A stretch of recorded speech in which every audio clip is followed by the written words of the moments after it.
Alguns aí, por ser de esquerda, não vão conseguir ver isso aqui com clareza. Acompanhe esse vídeo comigo aí, meus irmãos. Escuta aí, ó.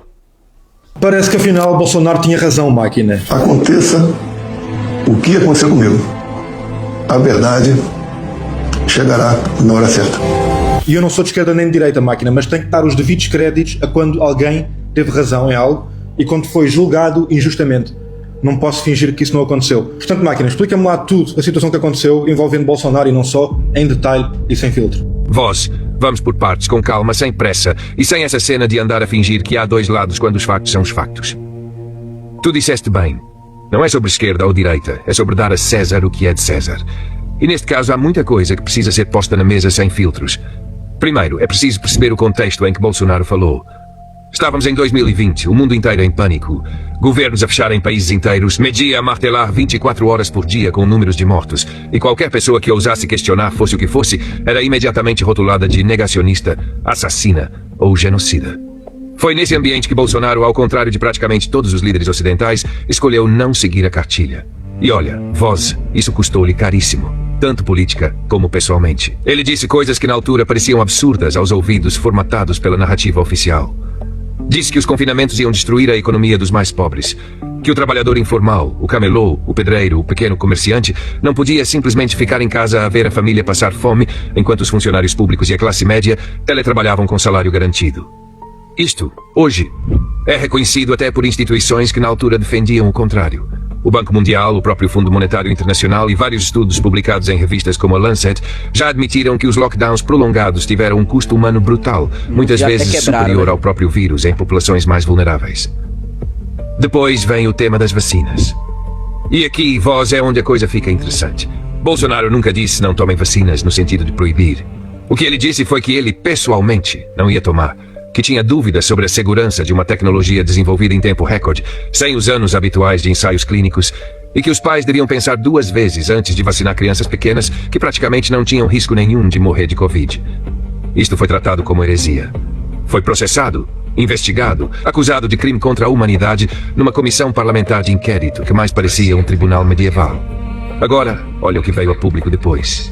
Os e-mails do Fauci libertados pelo Congresso americano, os documentos internos da Pfizer que só saíram por ordem judicial, os relatórios da própria Food and Drug Administration sobre efeitos adversos, os estudos que apareceram sobre miocardites em jovens do sexo masculino, a admissão da própria Pfizer no Parlamento Europeu, pela boca da Janine Small, de que a vacina nunca foi testada para prevenir transmissão antes de ser posta no mercado. Olha aí, ó. Aí, mas... Tudo isto que era teoria em 2021 é hoje matéria de audiências públicas, processos judiciais, comissões de inquérito em vários países.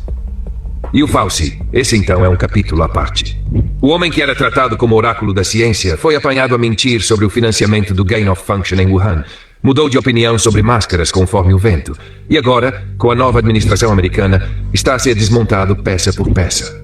Documentos internos do National Institutes of Health mostram comunicações que contradizem diretamente aquilo que ele afirmava publicamente sob juramento. Sobre a hidroxicloroquina e a ivermectina, voz, aqui está talvez a maior injustiça de todas. Estes medicamentos foram ridicularizados de forma orquestrada. Houve inclusivamente o famoso estudo publicado na Lancet que provou que a hidroxicloroquina era perigosa. Estudo esse que foi depois retirado por ser fraudulento, baseado em dados inventados por uma empresa chamada Surgisphere. Mas o estrago já estava feito. Vários países proibiram os medicamentos. Médicos foram perseguidos por os prescrever. E essa perseguição continuou mesmo depois da fraude ter sido exposta. Hoje há dezenas de estudos, principalmente sobre a ivermectina, que mostram benefícios em determinados protocolos, e o Japão, entre outros países, usou-a extensivamente. Agora, a parte humana da coisa. Bolsonaro é um homem de 70 e tal anos, ex-militar, com filhos, com netos. Quando ele apareceu em público a dizer que tomava esses medicamentos, ele não estava a fazer marketing farmacêutico. Estava a partilhar aquilo em que acreditava enquanto pai e enquanto chefe de Estado que via o seu povo em desespero. Foi tratado como um monstro por isso. E hoje, com a inelegibilidade, com os processos, com a possibilidade real de prisão, é preciso olhar para isto sem paixão e perguntar honestamente, onde está a proporcionalidade? Onde está o mesmo rigor aplicado a outros líderes mundiais que tomaram decisões muito piores? A verdade, voz, é que a história tem uma coisa curiosa. Ela não pergunta pela opinião dos que gritam mais alto no momento. Ela documenta, arquiva e 20 anos depois abre a gaveta. E quando essa gaveta abrir sobre este período que vivemos, muita gente vai ter que baixar a cabeça. Não só sobre Bolsonaro, mas sobre todos os médicos que foram silenciados, sobre os cientistas que perderam empregos, sobre os cidadãos comuns que foram multados por andar na praia ou por não usar máscara ao ar livre. Aqueles que atacaram Bolsonaro sem parar, que o chamaram de assassino, que festejaram cada processo contra ele, esses deviam sim ter a coragem intelectual de rever posições. Mas você sabe o que é pior é que esses daí não revê, né, meus irmãos? E esses daí eles continuam batendo na mesma tecla, mesmo a verdade aí nua e crua na lata aí. Mas vamos continuar aí, escuta aí. Mas raramente acontece, porque o custo psicológico de admitir eu estava errado e ajudei a destruir um homem que na verdade estava a tentar Mas não avisar. admite. É grande demais para a maioria das pessoas suportar. É mais fácil mudar de assunto, ignorar as novas revelações, É bem isso. ou dizer, mas mesmo assim ele é mau por outras razões. Né? Aí. O que ficou desta história toda, Voz, é uma lição sobre como funciona a manipulação em massa em tempo real. Como uma narrativa se constrói, como os dissidentes são isolados e demonizados, como a ciência é instrumentalizada para servir interesses que nada têm de científicos, e como o tempo, esse velho juiz implacável, acaba sempre por virar a mesa. Bolsonaro pode nunca voltar ao poder, pode até morrer numa cela, mas os livros de história daqui a 30 anos vão tratar este período de forma muito diferente daquilo que os jornais escreveram na altura. E tu, que não és de esquerda nem de direita, estás exatamente no lugar certo para ver isto com clareza. Porque quem está preso a um lado nunca consegue admitir quando o outro lado tinha razão. Tu podes.